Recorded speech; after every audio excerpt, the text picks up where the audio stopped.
What is up, guys? Ashbfc here, welcome you to the gaming news, the weekly series which I didn't do last week. Okay.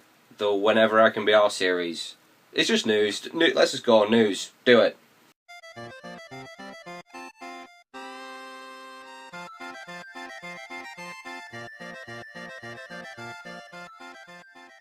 Okay, so first up, recently there was a trademark filed for Shenmue 3, which turned out to be a fake. Motherf***. Anyway, the Retron 5 has been delayed until the first quarter of 2014, which is a good thing because this actually drew my attention towards this machine, which I had never heard of up until now, which is a real crime, because this, people, is retro heaven. This is a 9-in-1 system that will play your old 8-bit and 16-bit cartridges. We're talking Game Boy, Game Boy Color, Game Boy Advance, Famicom, Super Famicom, Nintendo, Super Nintendo, and Sega Mega Drive, PAL, and NTSC. Oh my god, not only that, it will upscale them to HD. Not only does it feature its own wireless controllers, it has ports for all the original controllers. Oh my god, this is incredible. Wow, this, people, is what I call a video game console. Seriously. Now, if only this thing supported N64 games as well, I would be nursing much more than a semi right now as I think about this thing. Is that inappropriate? Okay, I'm sorry. But seriously, the Retron 5. Take my money! Take my money! Can't find my wallet. I was gonna like throw money at the screen. Oh, found my wallet. Let's take my money. It's fucking empty. God damn it. Right, time for an apology. Not from me, but from the Last Guardian Direct, who says he is terribly sorry for the long delay this game has received. Not really good enough, is it? Because you've brought up Last Guardian, but it's still not a release date or any real confirmation that we're ever going to see this game. I don't want to hear anything about The Last Guardian unless A, it's a release date, or B, it's 100% confirmation that this game will happen. I don't want to hear anything. So, next gen, it's here. 8th generation has begun as now the new consoles are available in most places across the globe. Many people will be playing their PlayStation 4s, many people will be watching TV on their Xbox, whatever you do with that thing, I don't know. But either way, we're off to a terrible start. We're off to the worst possible start imaginable. And no, not because of the hardware failures that have been reported on both consoles, nothing new really. Not because of the crappy games at launch, again, nothing really new. No, it is because Activision's Call of Duty Ghosts is the best seller on next gen systems. Yeah. So anyway, a couple of days before the launch of the PlayStation 4 in Europe, Sony did confirm the prices of their digital games, which you will now be able to see for yourself. Of course, it's a giant digital rip-off, as usual. Yes, apparently these companies seem to think a digital game is worth more than a physical game. A physical game which you can see, a physical game which you can frickin' hold, and best of all, a physical game which you can trade in once you've beat it. So, I don't know, makes sense, pay more for less. Why don't ya?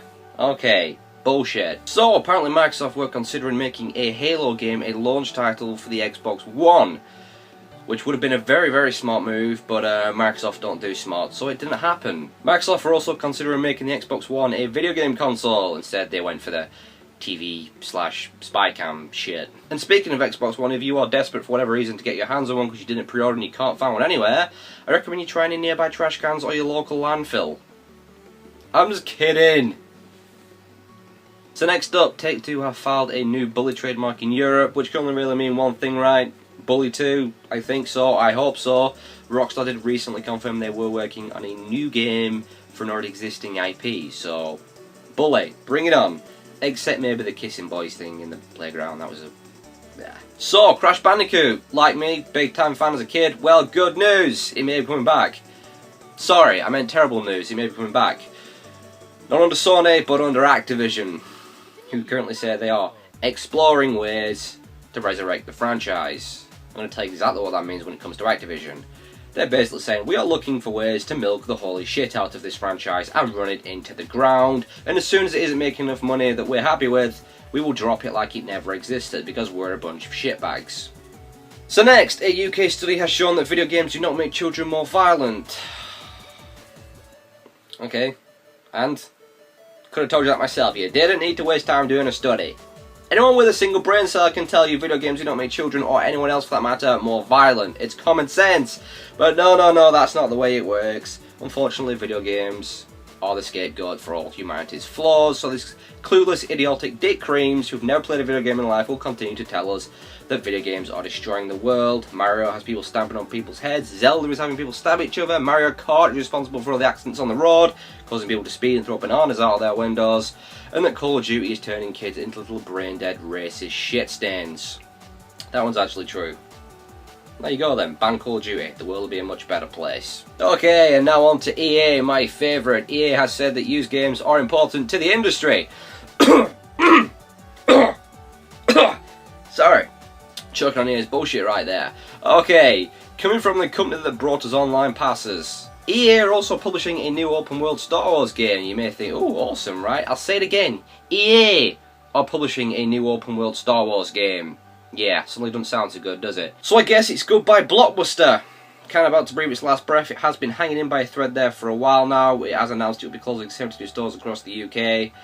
Just another victim of the digital age, I suppose. Kind of sad to see it go. Got a lot of memories of Blockbusters. Used to be in there old times as a kid, renting games left, right and centre. I used to just rent games all the time, almost every single weekend. Super Nintendo games, Mega Drive games, Dreamcast, GameCube. In fact, I used to rent from that place that much. They used to call me the Rent Boy, which...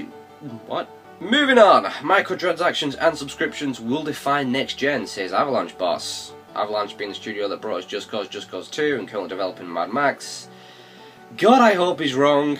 He could well be right, but that brings us on to the final piece regarding Angry Birds.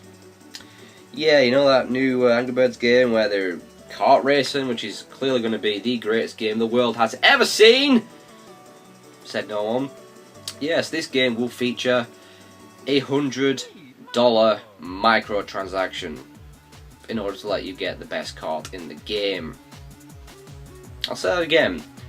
$100 microtransaction. What the f*** is micro about that? All I have to say really is what the f*** happened to this industry?